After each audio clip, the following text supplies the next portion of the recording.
ontem. Quero mais uma vez agradecer o pastor Hélio, porque eu não tenho certeza se ele vai estar à noite conosco, né? Então, pode ser que aconteça algum imprevisto e ele não esteja. Então, já mais uma vez eu quero agradecê-lo, porque se a palavra do pastor Hélio fosse não, eu não estaria aqui nesta manhã. Então eu agradeço com todo carinho ao irmão dirigente da congregação por estender esse convite, confiar na gente para estar aqui nesta tribuna. Mas quero agradecer especialmente também ao pastor Hélio e a todos os companheiros que se encontram aqui na retaguarda. Eu tenho certeza que cada um dos irmãos que está aqui, se jogar o microfone na mão deles, Deus vai usar da mesma maneira. Ou de uma maneira diferente, mas com a mesma proporção de unção. Né, irmãos? Às vezes você está aí no seu banco e você olha Deus nos usando e você acha isso é difícil. Só tem uma dificuldade. É a pessoa conseguir se colocar aqui na posição de vaso. Essa é a maior dificuldade que tem. Qualquer um das minhas irmãs, dos irmãos, dos jovens, se você vir aqui e pegar esse microfone e se colocar na posição de vaso, Deus usa. Porque o que Deus precisa é de um vaso para usar. E eu quero já agradecer aos irmãos que estão aqui comigo, pela força deles estar comigo nesta tribuna. E tenho certeza que cada um deles estão orando para Deus me usar. Irmãos, eu não vou pedir para você se colocar de pé para nós ler a Bíblia, porque como o pastor Hélio deixou bem claro ontem, eu gostei. Ele não falou para mim em particular, mas o que ele falou no microfone eu entendi direitinho. Ele disse assim, que se não tiver ensino bíblico não tem festa, né? Então eu entendi direitinho que essa manhã não era para me pregar, era para me trazer um ensinamento. Glória a Deus. Uma responsabilidade ainda maior. Há poucos dias eu tive com uma pessoa, ele falou: irmão, a nossa festa lá foi uma benção. Olha, foi tão grande o piseiro que não teve nem pregação. Eu disse: então não prestou. Né? Então não prestou. Se não tiver palavra, não tem festa. E eu achei bonito essa atitude, essa expressão do pastor.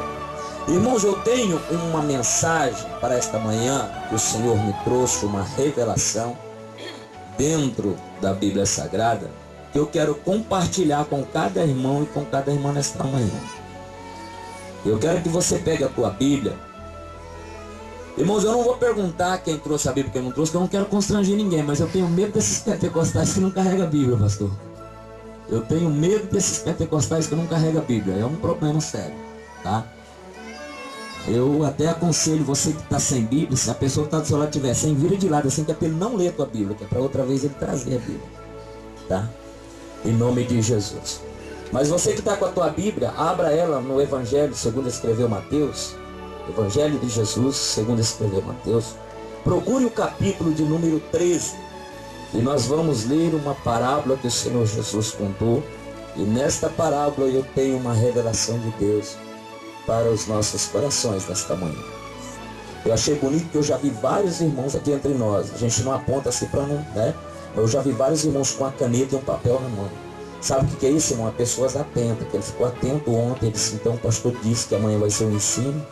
E quando a pessoa tem vontade de aprender, ele faz isso. Às vezes ele tem dificuldade de gravar algumas coisas na memória, e ele já sabe disso, então ele já vem prevenido para a igreja. Mas você que não trouxe papel e caneta, no mínimo, tem que ter trazido a tua Bíblia para nós aprendermos juntos nesta manhã. Irmãos, eu vou ler esta parábola.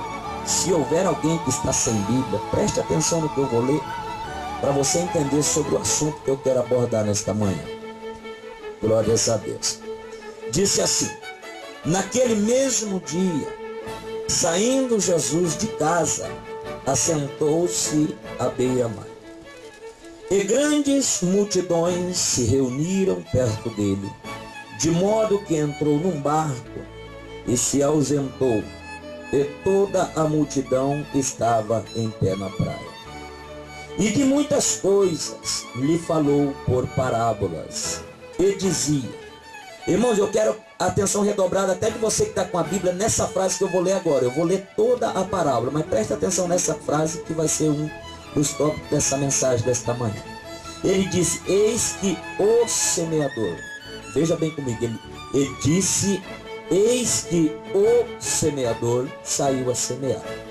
E ao semear, uma parte da semente caiu à beira do caminho, e vindo as aves do céu a comeram. A outra parte caiu em solo rochoso, onde a terra era pouca, e logo nasceu. Visto não ser terra profunda a terra, saindo então, porém, o sol, queimou-a porque não tinha raiz, e então secou-se. A outra caiu entre os espinhos cresceram e a sufocaram. A outra, enfim, caiu em boa terra. Essa deu fruto, a 100, a 60 e a 30 por um. Glória a Deus! E aí Jesus finalizou a parábola dizendo assim: quem tem ouvidos para ouvir, ouça. Aleluia! Eu vejo aqui uma preocupação de Jesus no final dessa mensagem.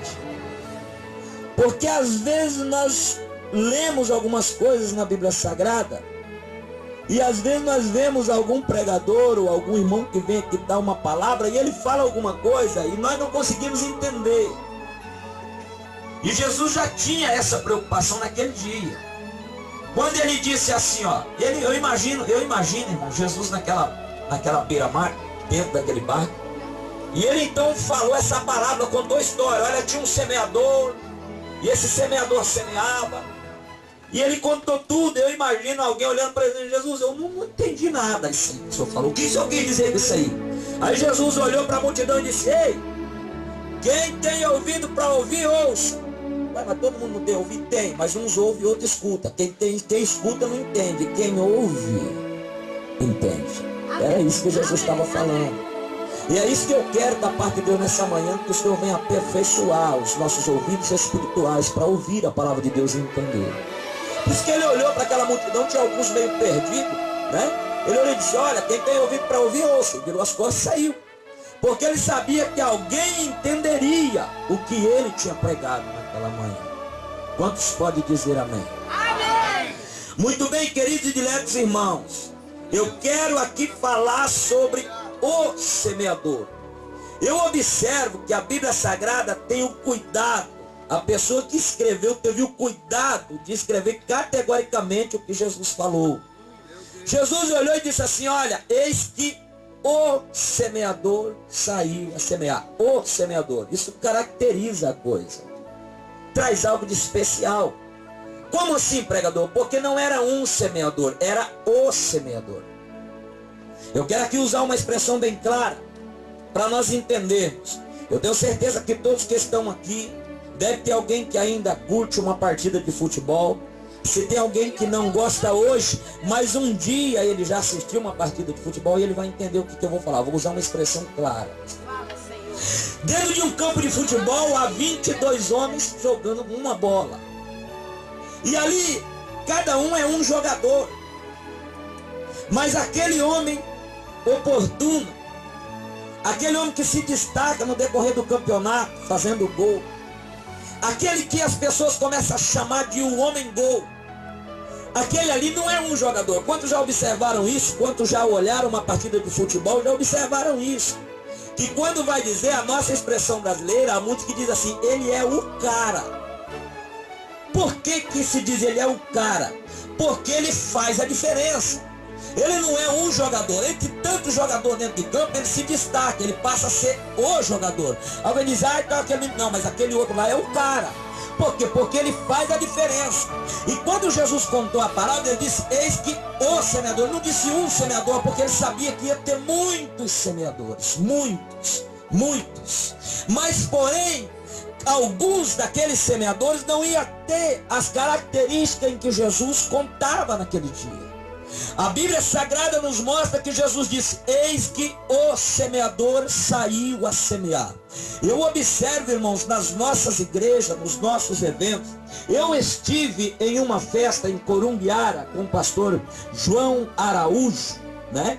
E lá, irmãos, o pastor ficou sem saber no domingo pela manhã. Sabe por quê? Porque o pastor percorreu aquela redondeza. Eu não deveria nem ter falado o nome do pastor por questão de ética, agora já foi. Mas o pastor percorreu aquela redondeza em busca de um cantor para nomear o oficial da festa. E o pastor não encontrou. Ele não encontrou. Mas quando foi no domingo pela manhã, tinha mais de 30.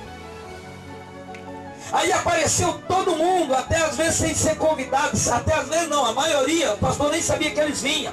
E o pastor ficou sem saber o que fazer, porque não tinha espaço para tanto semeador.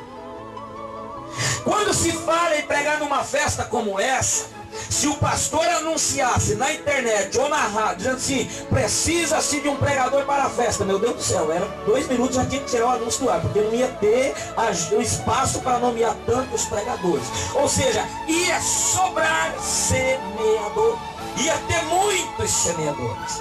Mas sabe o que me chama a atenção? É que quando a Bíblia diz o semeador, está falando de um semeador que faz a diferença. E para mim começar a pregar, eu preciso que você comece a me acompanhar na Bíblia Sagrada.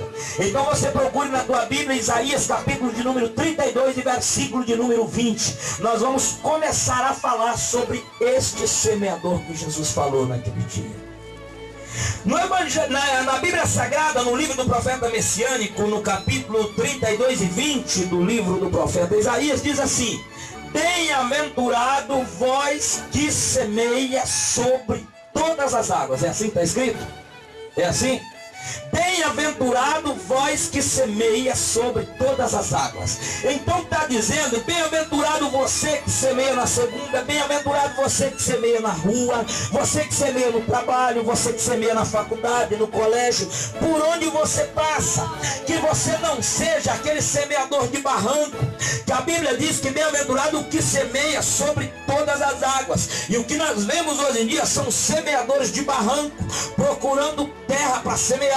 Existem pregadores no nosso estado, que se ele firmar com você numa festa e você dizer, olha irmão, eu posso te dar uma ajuda de tanto, aí aquele valor que você falou para ele que você poderia ajudá-lo, se aparecer alguém que diz, olha, eu te dou o dobro, no mesmo dia ele te liga e diz assim, olha pastor, aconteceu um motivo de força maior e eu não vou poder estar lá nessa festa com o senhor neste dia, eu adoraria estar lá, mas não vou poder. Sabe o que é isso? Semeador de barranco, pessoas que procuram terra para semear. Se tiver 2 convites e ele até tiver falado para aquele irmão, eu vou lá, mas não é no sítio, é na roça, ou é numa congregação pequena, e amanhã um pastor, presidente de outro campo, dizer para ele, olha, eu gostaria que você pregasse lá na sede comigo tal dia, na mesma hora ele troca de time, na mesma hora ele muda de camisa. Sabe por quê? Porque é um semeador de barranco.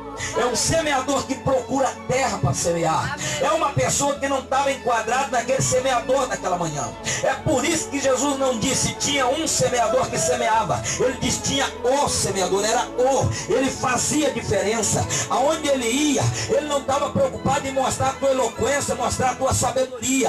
Porque o verdadeiro semeador, ele tem um objetivo, semear semente, que é símbolo da palavra de Deus. Ele não está preocupado se as pessoas vão gostar da veste dele, se a pessoa vai gostar do estilo dele, mas ele tem uma preocupação quando ele entra no quarto: Senhor, me dá uma palavra que vai convencer o teu povo a te adorar, me dá uma palavra que vai convencer o teu povo a aprender. E aquele semeador que tem compromisso, aquele que não é de barranco, aquele que não anda procurando terra, ele não tem essa preocupação com a tua eloquência, com a tua sabedoria. Será como é que eu saí na festa? Como é que eu me saí no louvor? Como é que eu me saí na pregação? Isso aqui pega todas as áreas. Quer saber de uma coisa? Procure a igreja dia de segunda-feira, vê se você encontra um cantor lá. Vai no culto das irmãs nas quarta-feira e vê se você encontra uma fila de sonoplasta para trabalhar na sonoplastia. Não acha, mas no dia da festa tem que estar separando um para cá e outro para lá, porque senão não tem como. Você vai na quarta-feira no culto das irmãs, meu Deus do céu, eu estou dizendo isso, irmão, porque se tem um trabalho que eu aprecio, é o trabalho do círculo de oração. Sempre às quarta-feiras, quando eu posso, eu estou lá à tarde com as irmãs. As irmãs passam a maior luta, a maior tribulação. Por quê? Porque não tem uma pessoa para tocar um violão, não tem uma pessoa às vezes para poder ligar a aparelhagem de som. Mas quando é no domingo, o pastor tem que entrar no meio e dizer: não, irmão, deixa a vez do outro, deixa ele hoje, domingo passado foi você. Sabe por quê, irmão? Porque não são pessoas que semeiam sobre todas as áreas. Sabe por que eu estou trazendo esta mensagem nesta manhã? Porque aqui entre nós tem pessoas que você tem sonho e Deus vai realizar o teu sonho.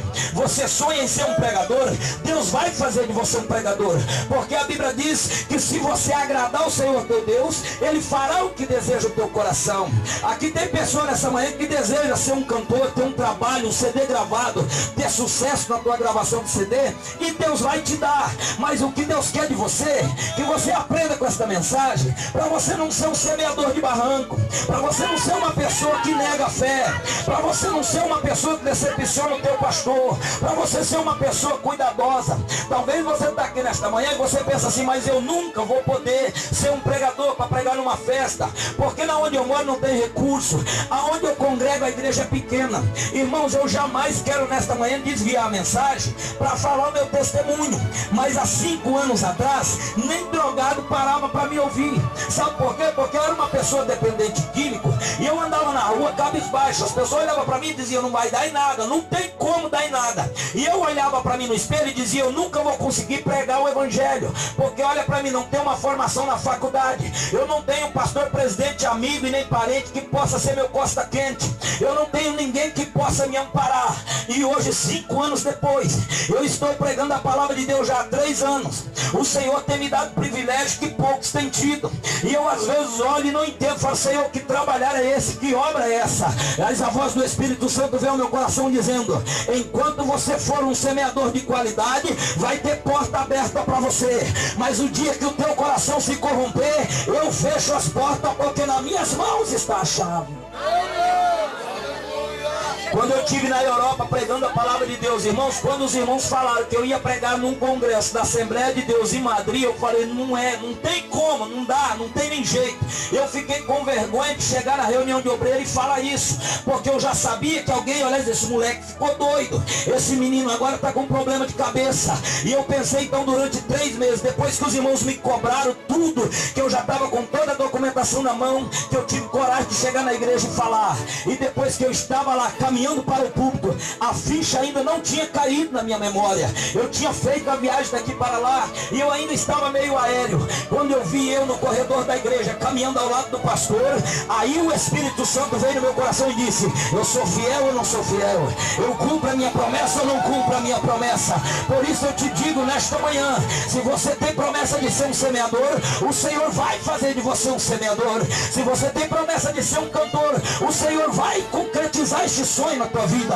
Mas você tem que ter cuidado para que você venha ser um semeador que faz a diferença na casa de Deus. Irmão, de que vale um pregador no nosso estado? Porque eu creio que a nível de Brasil, o estado de Rondônia é um celeiro de pregadores e cantores. Como ontem eu voltei admirado, né? Eu tenho certeza que a irmã tem Deus na vida e não vai se envaidecer com um elogio. Mas eu voltei admirado e ver a irmã cantar. Parabéns pela voz. Falei: pastor, mas não dá nem de acreditar. Aqui a irmã canta tão bem daquele jeito. Tá entendendo, irmãos? Então de que vale um cantor no estado, irmãos? De que vale um pregador no estado onde tem muitos outros que pregam melhor que nós? Então o que vale é a diferença. É a diferença que vale na nossa vida. A Bíblia diz em Eclesiastes 11, versículo 4. Se você quiser pode dar uma lida. Eclesiastes 11, versículo 4. Veja o que diz a palavra de Deus.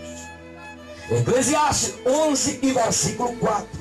A Bíblia diz assim: olha, quem olha para o vento não semeia, e quem olha para a chuva não colhe. Ou seja, não cega, não faz a colheita. O que nós aprendemos com a Bíblia Sagrada? A Bíblia Sagrada nós sabemos que quando fala de vento, fala de tempestade. Quando o irmão está numa prova, o irmão lá em casa está passando uma ventania, né? E a Bíblia agora está dizendo: quem olha para o vento não semeia.